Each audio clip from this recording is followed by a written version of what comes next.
एक ऑफिस में काम किया करता था। एक दिन हरी जब घर आता है तो सबको एक खुशखबरी सुनाता है। अरे कहाँ हो सब, जल्दी आओ जल्दी। क्या हुआ बेटा? क्या हुआ हरी, क्यों शोर मचा रहे हो? अरे वाह बाबूजी, बात ही कुछ ऐसी है कि क्या बताऊं। पहले जरा विमला को आने दो, फिर बताता हूँ। हाँ जी, मैं भी आ गई। अब बताओ क्या हुआ? जिस घर के लिए मैं 4 साल से केस लड़ रहा था, वो आज मैं जीत गया। क्या सच में? हे भगवान, ये तो बहुत ही खुशी की बात है। हाँ, अब हमें इस छोटे से घर में नहीं रहना पड़ेगा। हाँ माँ, अब तो अगले हफ्ते ही हम उस नए घर में शिफ्ट हो जाएंगे। वो घर सालों से बंद पड़ा है, तो उसमें अभी कुछ काम करवाना पड़ेगा बस। कोई नहीं जी, इतने साल इंतजार किया है तो कुछ दिन और सही। हरी अपने उस घर की मरम्मत करवाने लगता है। वो घर काफी बड़ा होता है और उसमें बहुत सारे कमरे और एक सुंदर सा बगीचा भी होता है। हरी तो बस दिन गिन रहा होता है कि कब वो अपने परिवार के साथ उस घर में शिफ्ट होगा। उस घर को ठीक करने के लिए हरी ने कुछ लोगों को काम पर लगा रखा होता है। एक दिन जब उस घर में काम चल रहा होता है तो हरी को अपने पीछे एक परछाई महसूस होती है। वो जल्दी से पीछे मुड़कर देखता है तो वहाँ कोई भी नहीं होता। अभी तो यहाँ कोई न कोई था, शायद मेरा वहम होगा, क्या पता कोई मजदूर हो। ऐसा हरी के साथ 2-3 बार होता है, पर कभी उसे कोई दिखाई नहीं देता। घर की मरम्मत का काम भी खत्म हो जाता है और पूरा हफ्ता कैसे बीत जाता है पता भी नहीं लगता। हरी और उसका पूरा परिवार फिर उस नए घर में रहने के लिए आ जाते हैं। सब इतना बड़ा घर देखकर बड़े ही खुश होते हैं, पर बच्चे सबसे ज्यादा खुश होते हैं क्योंकि उन्हें खेलने के लिए काफी बड़ी छत और बगीचा जो मिल गया होता है।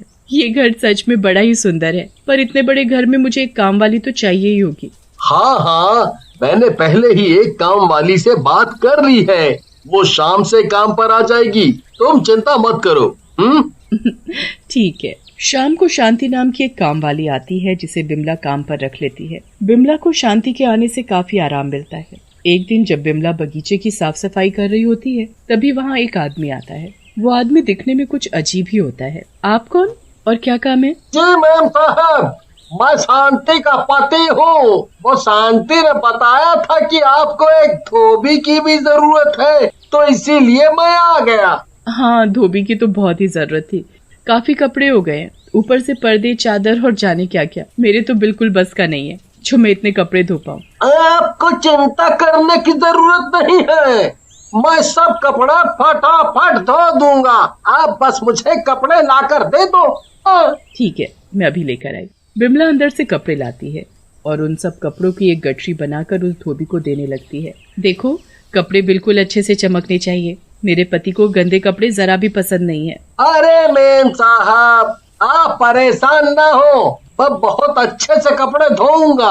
हाँ। बिमला अब जाकर चैन की सांस लेती है। उसे शांति और धोबी की वजह से बड़ा ही आराम मिलता है। शांति अपनी सफाई में लग जाती है और धोबी भी कपड़े लेकर वहाँ से चला जाता है। बिमला आराम से बगीचे में जाती है क्योंकि उसे तो घर का कोई काम करना ही नहीं पड़ता। कुछ देर बाद धोबी वापस आ जाता है। बिमला दोबारा उस धोबी को आते देख हैरान होती है। हे भगवान, ऐसा ना हो कि कपड़े धोने को मना कर दे। ये लीजिए मैम साहब, आपके कपड़े। अरे भैया, क्या बात हो गई? आपको पैसे कम लग रहे हैं तो मैं कुछ पैसे भी दे सकती हूँ, पर आप ऐसे कपड़े धोने से मना मत करना। आप ये कैसी बात कर रही हो मेम साहब, मैं तो कपड़े धोकर ही लेकर आया हूँ। कपड़े धोकर भी ले आए? पर तुम अभी तो कपड़े लेकर गए थे, तो इतनी जल्दी कैसे कपड़े धुलकर सूख भी गए? अरे मेम साहब, मैं बहुत ही फटाफट काम करता हूँ, यही तो खूबी है मेरी। चलो अच्छी बात है, मैं तुम्हारा हिसाब महीने के आखिर में किया करूँगी। बाकी तुम कपड़े लेने हर 2 दिन बाद आ जाया करना। कभी अगर कपड़े नहीं हुए तो मैं शांति को बता ही दूंगी। नहीं नहीं मैम साहब, उसको नहीं बताना, मैं खुद ही आ जाया करूँगा। कपड़े हुए तो ठीक और नहीं भी हुए तो भी ठीक। अब तो हर 2 दिन बाद वो धोबी कपड़े लेने आया करता, पर वो कुछ ही देर में कपड़े धोकर वापस भी ले आता था। बिमला को ये बात बड़ी अजीब लगने लगी थी। गर्मियों हो या ठंड, पर कोई भी कैसे इतनी जल्दी कपड़े धोकर और उन्हें सुखाकर वापस ला सकता है। एक दिन इस बारे में शांति को बोल ही देती है। शांति, तुम्हारा पति बड़ी जल्दी ही काम नहीं कर देता? मेरा पति? आप मेरे पति को कैसे जानती हो? कैसी बातें कर रही हो शांति, तुम्हें तो पता ही है कि वो हमारे कपड़े धोता है। मेरे पति कपड़े धोता है? ये आप क्या बोल रही हो मालकिन? मेरा पति तो दूध बेचता है, वो कब से कपड़े धोने लग गया? अरे पर तुमने ही तो उसे यहाँ भेजा था। आप ये सब क्या बोल रही हो मेम साहब? मैं उसे क्यों यहाँ भेजूंगी? वो दूध बेचता है और सुबह से शाम तक शहर से बाहर रहता है। उसे तो आपके घर का रास्ता भी नहीं पता, तो वो यहाँ कैसे आ सकता है? वो तुम्हारा पति नहीं है तो आखिर ऐसे झूठ बोलकर कौन हमारे घर आ रहा है? मुझे इसका पता लगाना ही होगा। एक तो मुझे पहले से ही अजीब लग रहा था, क्योंकि कोई भी 10 मिनट में ढेर कपड़े धोकर और उन्हें सुखाकर कैसे ला सकता है? 10 मिनट में? क्या बात कर रही हो मेम साहब? मुझे तो जरूर ये राजू ही लग रहा है। राजू? ये राजू कौन है? वो एक धोबी था मेम साहब। एक दिन जब वो नदी के पास बैठकर कपड़े धो रहा था तो अचानक जाने कहां से वहां एक मगरमच्छ आ गया और उसे खा गया। उसके मरने के बाद भी बहुत बार लोगों ने उसी जगह किसी को कपड़े धोते देखा है, जबकि वहां तो कोई धोबी नहीं जाता। मुझे तो तुम्हारी ये बात सुनकर बहुत ही डर लग रहा है। अगर वो कोई भूत है तो अब मैं क्या करूंगी? आप घबराओ मत मेम साहब। एक काम करो, आज या कल जब भी वो धोबी कपड़े लेने आएगा तो बिल्कुल वैसे ही रहना जैसे आपको कुछ पता ही नहीं है। उसके बाद आप और मैं उसका पीछा करके देखेंगे कि आखिर में वो सच में भूत है भी या नहीं। हाँ, ये सही तरीका है। पर तुम मेरे आसपास ही रहना, क्योंकि मुझे बहुत ही डर लग रहा है। आप चिंता मत करो मेम साहब, मैं आपके आसपास ही रहूंगी। अगले दिन जब शांति और बिमला दोनों रसोई में काम कर रहे होते हैं, तभी कोई बेल बजाता है। बिमला और शांति दोनों चौंक जाते हैं। लगता है वही धोबी आया है। इस वक्त वही आता है। आप डरो मत और जाकर दरवाजा खोलो। बिमला और डरते डरते बाहर जाकर दरवाजा खोलती है तो सच में वही धोबी बाहर खड़ा होता है। बिमला के तो होश ही उड़ जाते हैं। वो डरते डरते उससे पूछती है, तुम आ गए? हाँ मैम साहब, अब जल्दी से मुझे कपड़े ला कर दे दो। बिमला जल्दी से अंदर जाती है और ढेर सारे कपड़े लाकर धोबी को दे देती है। उसके बाद धोबी वहाँ से चला जाता है। धोबी के निकलते ही बिमला शांति के पास जाती है और फिर दोनों मिलकर उस धोबी का पीछा करती हैं। धोबी कुछ ही दूरी पर जाकर एक भूत में बदल जाता है।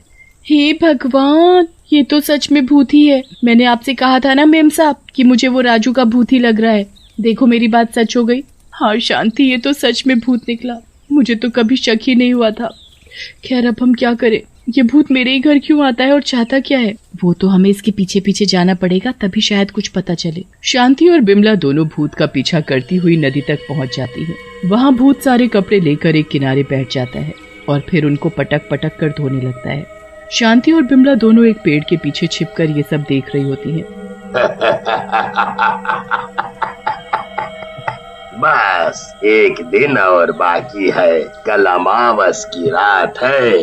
कल हरी के कपड़े धोने के बाद रात को मुझे उस आदमी का शरीर मिल जाएगा। फिर मुझे भूत की जिंदगी जीने की कोई जरूरत नहीं है। हे भगवान, ये भूत क्या बोले जा रहा है? ये तो मेरे पति के कपड़ों पर जादू कर रहा है ताकि उनके शरीर पर कब्जा कर सके। मुझे उनको बचाना होगा। आप जल्दी से मेरे साथ चलो। पर कहाँ शांति? मैं किसी को जानती हूँ जो हमें इस मुसीबत से निकाल सकता है।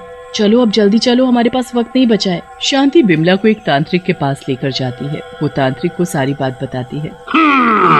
मैं सब समझ गया हूँ। तुझे डरने की जरा भी जरूरत नहीं है।